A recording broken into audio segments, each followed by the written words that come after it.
Salut à tous, c'est Aurélie. Je suis ravie de vous retrouver sur cette nouvelle vidéo. J'espère que vous allez bien. Alors, cette vidéo, elle va être un peu différente par rapport aux deux premières, puisqu'elle va être scindée en deux parties. La première partie va porter sur la promotion d'un roman que j'ai accepté de réaliser pour une auteure. Et la seconde partie va porter sur la présentation de mon book haul de Livre Paris 2018. Donc, comme je viens de vous l'évoquer, la première partie, je la consacre donc au premier roman de Noémie Vernier. Donc, Noémie m'a contactée il y a quelques mois pour réaliser la promotion de son premier roman qui s'intitule Les quatre éléments. Donc, vous pouvez retrouver le lien qui mène vers mon blog, puisque il y a quelques semaines, j'ai écrit un article assez bien détaillé sur le résumé de l'histoire du roman de Noémie. Donc n'hésitez pas à aller faire un tour sur mon blog et à aller prendre connaissance de l'article, puisque je l'ai vraiment bien détaillé, le résumé. Donc grâce à mon article, on peut se faire un peu une idée et se situer un peu l'histoire. Donc j'avais décidé de faire une première partie pour la promotion du livre de Noémie par l'intermédiaire de mon blog. Et donc là, aujourd'hui, je passe par le biais d'une vidéo donc pour continuer cette promotion et donc faire une belle promotion vraiment pour le premier roman de Noémie. Donc il faut savoir que Noémie, pour son premier roman, elle a opté pour l'auto-édition. Alors pour ceux et celles qui ne connaissent pas le principe de l'auto-édition, c'est très simple. C'est quand les auteurs décident de ne pas passer par une maison d'édition pour publier leur bouquin. En gros, c'est eux qui font vraiment exclusivement tout le travail, c'est-à-dire qu'ils n'ont pas de correcteur, c'est eux qui corrigent eux-mêmes leurs livres, et après, ils doivent aussi assurer de par eux-mêmes la promotion de leur roman, et donc du coup, c'est vrai qu'il n'y a pas forcément de contraintes. euh, il y a pas du tout de contrainte. En fait, c'est vraiment une liberté totale, puisque il n'y a pas la pression derrière avec l'éditeur. Donc, du coup, c'est vrai que l'avantage de l'auto-édition, c'est vraiment d'être en totale liberté. Donc, comme je vous l'ai dit tout à l'heure, n'hésitez pas à aller sur mon blog pour voir l'article que j'ai consacré à Noémie et à son roman. Donc, parce que là, sur la vidéo, je vais vraiment pas faire un résumé hyper long de l'histoire. Je vais juste reprendre 2-3 éléments qu'il y a dans l'article de mon blog. Donc, pour faire très court, ce sont deux personnages, deux lycéens, Arthur et Lucie, qui vont être choisis par une prophétie. Et cette prophétie tourne autour des quatre éléments. Alors oui, ce sont les éléments naturels, l'eau, le feu, la terre et l'air. Et donc c'est en gros c'est ça l'histoire. Mais comme je vous l'ai dit précédemment, rendez-vous sur mon blog pour prendre connaissance du résumé plus détaillé. Et donc moi personnellement, ce roman c'est un gros coup de cœur puisque j'ai adhéré très vite au style d'écriture de Noémie. En plus, c'est vraiment un mélange d'aventure et de fantaisie dans ce roman. Alors du coup, moi j'adore ces deux genres littéraires et donc du coup j'ai vraiment pris plaisir à lire le roman de Noémie. Et donc, pour ceux et celles qui seraient intéressés, donc déjà vous pouvez vous abonner sur la page Facebook de Noémie, sur sa page auteur. Donc vous avez juste à taper Noémie Vernier auteur et vous tombez sur sa page Facebook. Et pour ceux et celles qui me connaissent personnellement et qui sont intéressés par se plonger dans la lecture du roman de Noémie, vous pouvez me contacter sur mon Facebook qui s'appelle Aurélivre TV, où je peux vous envoyer le roman par email, car il faut savoir que le roman de Noémie, je crois pas qu'il soit en version papier, je crois qu'il existe uniquement en version numérique. Et donc, je tiens à terminer cette première partie parce que il est vrai que je suis débutante en tant que booktubeuse. Et donc, je tiens à remercier Noémie qui m'a confié la promotion de son premier roman. Merci Noémie. En plus de ça, tu es un de mes coups de cœur littéraires, vraiment, car j'ai adoré ton roman. Alors merci.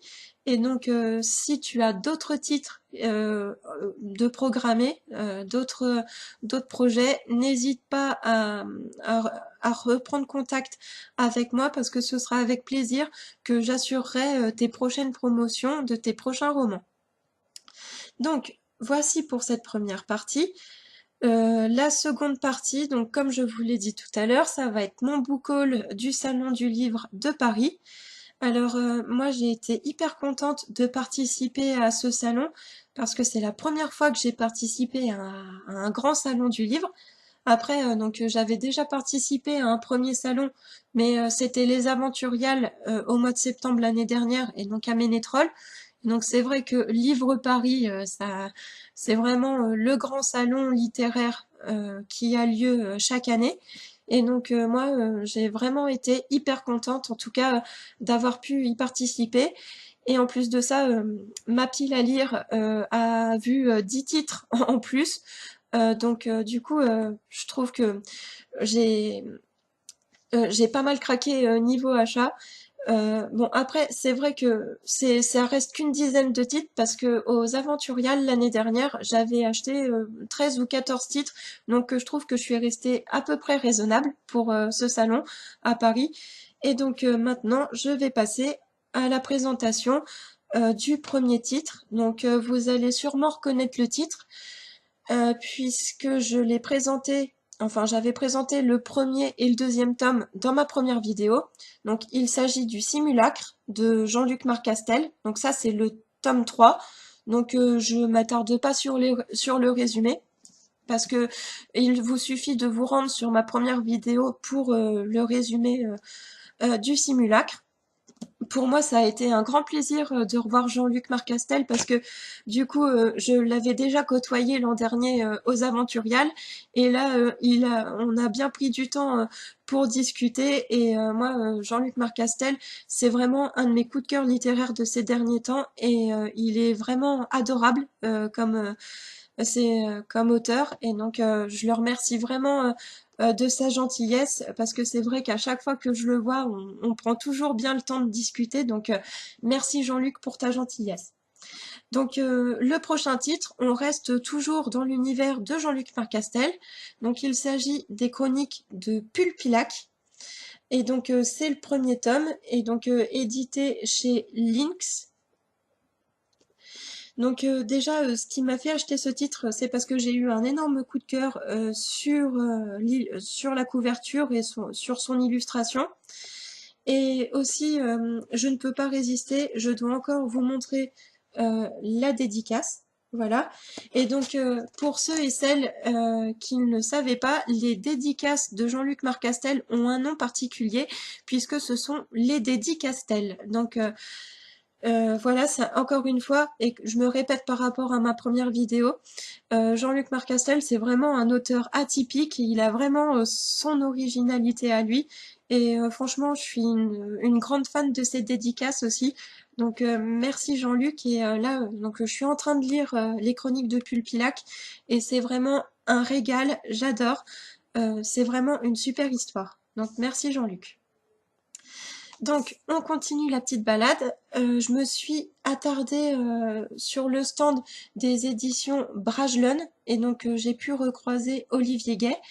Et donc là, je lui ai pris le titre La main de l'empereur, donc c'est le premier tome. Donc pour ceux et celles qui ont vu mes deux premières vidéos, je vous ai parlé de la série Les épées de glace que j'ai dévoré en un rien de temps.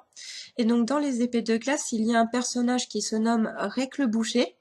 Et donc dans le titre La main de l'empereur, on retrouve Rec, mais cette fois-ci il n'est pas surnommé Rec le Boucher parce que donc c'est vraiment tourné sur l'enfance de Rec et donc c'est à l'époque où il était gentil et où il n'était pas bouché. Donc j'ai hâte de voir l'époque où Rec il était mignon et gentil. Alors les deux prochains titres, avant de vous les présenter, j'aimerais vous parler de la maison d'édition. Donc il s'agit de la maison d'édition Le Grimoire. Et donc l'amie avec laquelle je me suis rendue au Salon du Livre travaille en tant que correctrice pour cette maison d'édition, Le Grimoire. Donc mon amie qui s'appelle Clémence, je fais un petit peu de pub aussi pour Clémence. Donc elle est correctrice aussi à son compte. Elle est auto-entrepreneuse. Donc du coup, c'est grâce à Clémence que je connais maintenant les éditions Le Grimoire. En plus, j'ai déjà acheté des titres auprès de Clémence de cette maison d'édition. Donc le premier titre des éditions Le Grimoire que j'ai trouvé cette année à Livre Paris, il s'agit de Tomber les voiles. Donc Tomber les voiles, ce n'est pas un roman, il s'agit d'une anthologie de nouvelles. Et donc c'est pas la première fois que je prends une anthologie de nouvelles aux éditions Le Grimoire, puisque je crois que c'est l'un des tout premiers livres que j'ai acheté pour les éditions Le Grimoire. Et donc je m'attarde un peu sur cette maison d'édition parce que pareil, j'ai pu rencontrer des personnes qui travaillent dans cette maison d'édition, pardon. Et donc franchement, c'est vraiment des personnes vraiment sympathiques que j'ai rencontrées. Donc c'est pour ça que je pouvais pas me permettre de pas honorer leur stand et de pas prendre au moins un ou deux titres auprès d'eux pour ce salon. Et donc du coup, c'est vraiment une très belle découverte aussi cette maison d'édition. Donc le second titre que j'ai pris auprès de cette maison d'édition, donc il s'agit de Zhang Zung d'Arnaud Gabriel. Donc déjà, j'ai eu un gros coup de cœur pour la couverture, je trouve qu'elle est vraiment magnifique. Et je voudrais m'attarder aussi sur les deux personnes qui sont inscrites en bas du titre. Donc l'illustrateur, on doit cette belle couverture à Romain Marty. Et la mise en musique de ce roman a été réalisée par Nicolas Félix. Donc j'ai vraiment hâte de me plonger dans l'univers d'Arnaud Gabriel et je pense que je vais bien adhérer à l'histoire puisque c'est vraiment le style imaginaire et moi j'adore vraiment tout ce qui relève de l'imaginaire en littérature.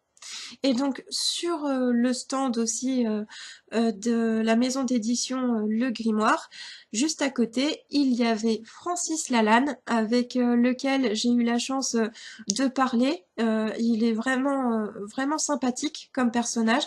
Et donc je connaissais Francis Lalanne en tant que chanteur, mais maintenant j'ai découvert aussi durant ce salon Francis Lalanne en tant qu'auteur. Alors pareil, je ne pouvais pas me permettre de pas l'honorer. Alors du coup, j'ai craqué sur un de ses titres, intitulé De mémoire amoureuse. C'est un recueil de poésie. Donc moi, la poésie, normalement, c'est pas trop mon style de littérature que je préfère. Mais bon, ben, je me dis, maintenant, il faut s'ouvrir à tout. Et donc ce sera avec plaisir que je vais prendre du temps pour lire ce recueil de poésie. Donc les deux prochains titres qui arrivent, donc pareil, c'était sur le même stand, donc c'était chez les éditions Scrinéo.